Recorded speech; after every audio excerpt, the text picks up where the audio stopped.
Hi, I'm Avery Cloud. This is me and my group's project about free speech on college campuses. We can start off with the basics of it. You can go to the next slide. The First Amendment is one of the most powerful parts of the U.S. Constitution. It says Congress shall make no law abridging the freedom of speech or of the press. In similar ways, it protects everyone's rights to express ideas, even ones that might be unpopular or offensive. On public college campuses like ours, the University of Oklahoma, this protection directly applies. Since OU is a public university, it's considered part of the government.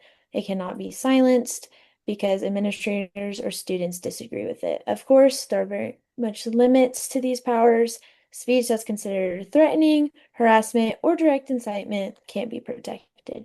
Overall, the First Amendment ensures that campuses remain places for open conversation and learning through disagreements. Now that we define what free speech actually means, let's take a look at why it's especially important for the context of college campuses. College campuses are often the melting pot for ideas where students are encouraged to debate, question, and act independently. Protecting free speech also means protecting their academic freedom, giving professors and students the ability to discuss complex or controversial topics without the fear of punishment.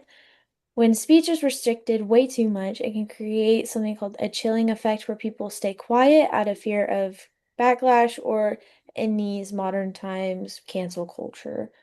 This issue has become more visible through campus events. For example, Turning Point USA came to the University of Oklahoma this past week, and they have been going to several other SEC schools, and they hold events about free expression and campus culture. These events often spark debate, not just about politics, but whether all voices are truly welcome on campus.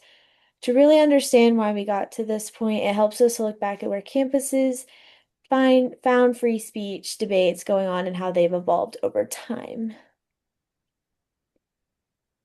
The history of free speech on college campuses goes back to more than half a century. We start in 1960s, where this is the first movement of free speech, where students fought for their rights to engage in political activism on campus. Rolling through the 1980s and the 1990s, universities tried to control harmful or hateful speech with speech codes, but they were struck down by the courts. Now we fast forward to today. The rise of social media, protests, and misinformation has made campus speech even more complicated. For journalism and higher education, this issue is especially important. It is our livelihood and it is our careers.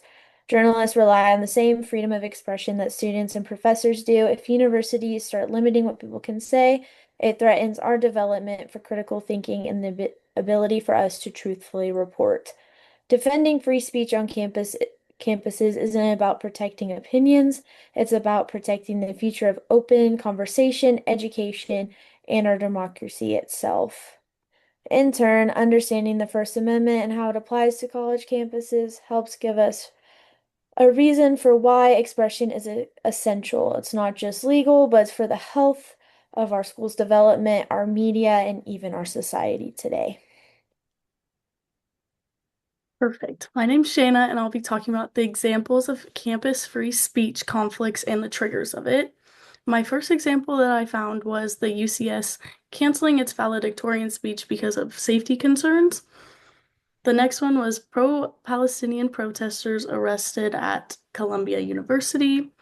And the last one is Ball State firing an employee over social media comments about Charlie Kirk. The triggers of each of these are for the UCS one, a student was selected as valedictorian. However, the student groups called for reconsideration due to her social media, where she had posted about the conflict between Israel and Hamas. In the next example, there was a video on social media showing protesters at Columbia University's library going against the ban from Trump administration imposed after widespread campus demonstrations. And for the Ball State one, Ball State University fired Susanna Swearick after online comments she had made about the shooting of Charlie Kirk. Now I'm going to talk about the actions that the universities took and the responses. At UCS, the provost said that this posed a security threat, so they canceled the valedictorian speech altogether. The New York police had arrested the pro-Palestinian protesters, and at Ball State University, they fired the director of health promotion and advocacy. The responses to each of these were the girl who was nominated as valedictorian said, I'm not surprised by those who attempt to propagate hatred. And I am surprised that my own university, my home for 4 years, has abandoned me. One of the Palestinian protesters had said, we will stand resolute until our demands are met. And then a professor from the University of South Dakota responded by saying, where was all the concern when the politicians in Minnesota were shot in the school shootings and the Capitol Police? I have no thoughts or prayers for these hate-spreading Nazi. A shrug, maybe. And then I did how it affects journalists involved. Free speech is very hard for journalists because they constantly have to balance their right to express the truth with the responsibility to stay fair, accurate, and professional, all while facing the pressure from multiple sides. Each of these examples is very controversial, sensitive, and widely known. With that, reporters don't want to say the wrong thing that could hurt viewers, listeners, or readers. Oh, I'm Caden. I had legal framework and Supreme Court precedents. So throughout America, the First Amendment has allowed the right to free speech. This protection spans many avenues, extending to students in public colleges and universities. Over time, the U.S. Supreme Court has affirmed many times that students always retain their constitutional rights when stepping foot on campus. Key cases include Tinker v. Des Moines, Healy versus James, and Papish versus the University of Missouri.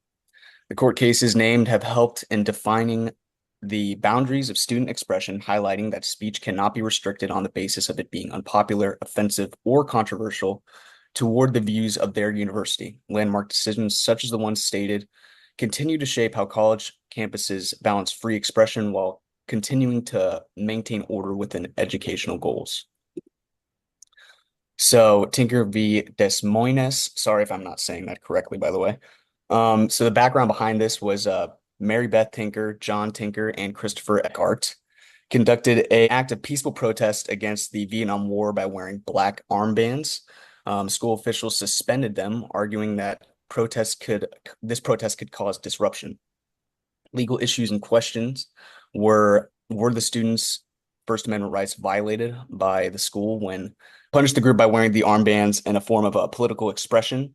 The Supreme Court ruled a 7-2 decision in favor of the students, declaring that silent protest was protected under the First Amendment due to the fact that they weren't being disruptive, combating the original claims from the school.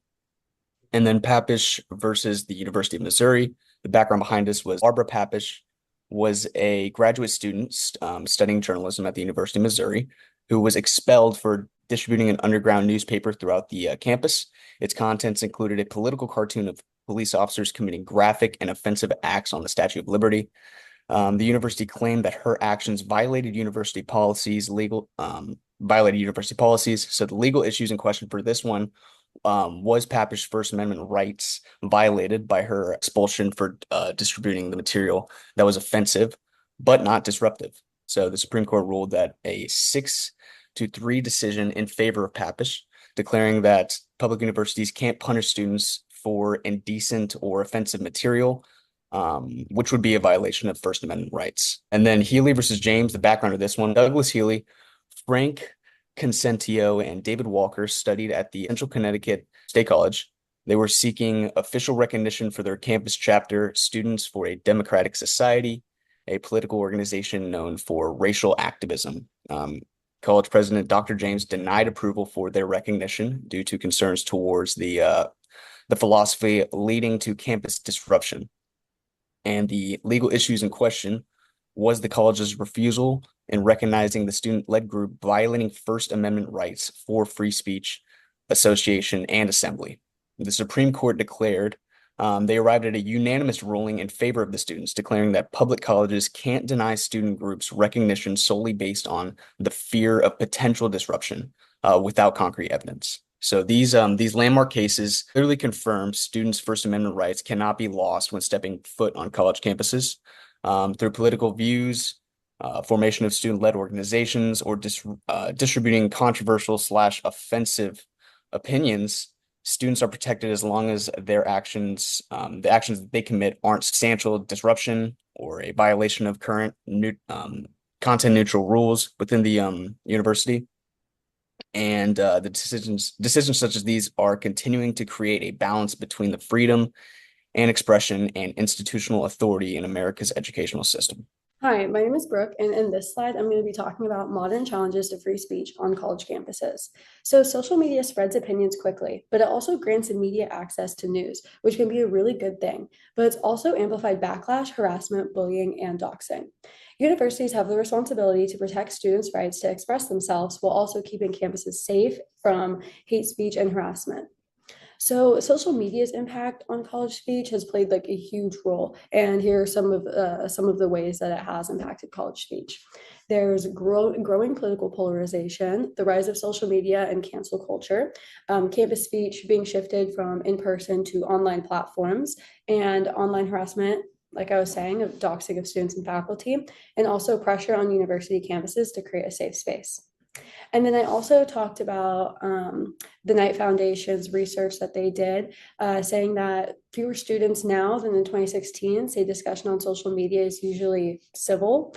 So it's definitely saying that a lot of people are less comfortable, speaking on social media platforms because it's less civil and there's more harassment and bullying going on. And then next, I talk about how fear shapes campus free speech. So online hostility is starting to affect how students communicate in college classrooms. Many students hold back from speaking up for what they believe in because they're afraid of being judged by their peers. This growing trend of self-censorship has taken away from the diversity of opinions that higher education needs to thrive. Students' First Amendment rights aren't being limited by the law, but they're being limited by social pressures, fear of backlash, and the worry of being misunderstood. Many students are choosing silence over expression now, which is making open communication feel uncomfortable instead of encouraged. And then over here, I talked about the rising rates of student self-censorship. So according to a study done by Grady and Lewis, many individuals perceive that universities may limit the freedom of speech of students who hold certain political ideals.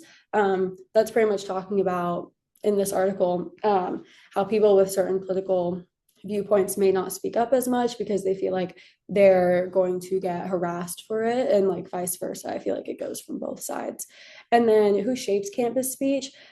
Honestly, everyone does, but according to Long, in the predictors of self-censorship on college campuses, faculty play a role in academic settings.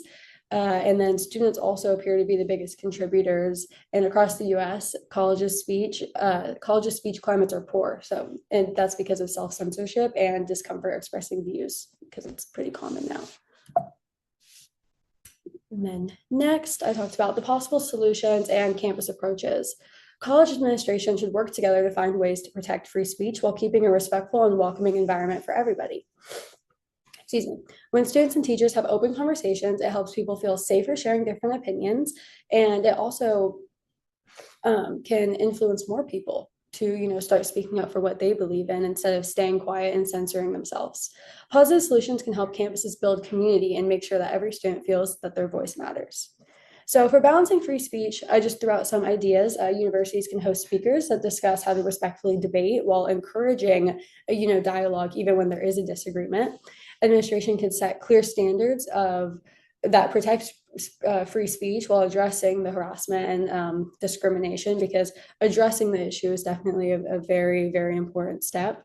And then schools can also implement an anonymous feedback survey to measure the climate around free speech and expression on college campuses. And then from a Harvard study, maintaining a culture of free speech, free expression on college campuses, they said that leaders and faculty need to know how to facilitate conversations on difficult issues and how to create environments where students can think critically and have healthy arguments about different viewpoints. And then in conclusion, free speech on college campuses remains one of the most debated issues in higher education. From the 1960s Berkeley free speech movement to today's social media challenges, the core of the challenge has stayed the same. Colleges and students need to balance open expression with respect and safety. For journalists, this balance is just as important. Student reporters play a key role in documenting campus dialogue, holding institutions accountable, and promoting perspectives that may not be as popular. Understanding the legal protections along with the cultural pressures helps ensure responsible and ethical reporting.